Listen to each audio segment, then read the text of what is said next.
বন্ধুরা, আজকে তোমাদের সাথে শেয়ার করব গুড়ের শরবত। দেখো, প্রথমেই জল দিয়ে নিয়েছি, তারপরে দিয়ে নেব গুড়।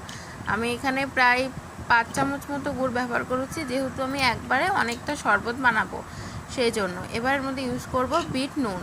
আমি এখানে 4 চামচ বিট নুন দিয়েছি, তোমরা তোমাদের স্বাদ মতো দেবে।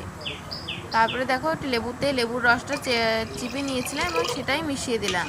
দিয়ে এবার ভালো করে নেড়ে নেব, যতক্ষণ না গুড়টা পুরোপুরি হয়ে যাচ্ছে সেভাবে নেড়ে নেব। গুড় আর লেবু নুন যাতে ভালোভাবে খুব মিশে যায়। এবার ওটাকে ছেঁকে নেব, যাতে গুড়ের যে দানাগুলো থাকে সেগুলো যাতে এখানে আটকে যায়, সেই জন্য।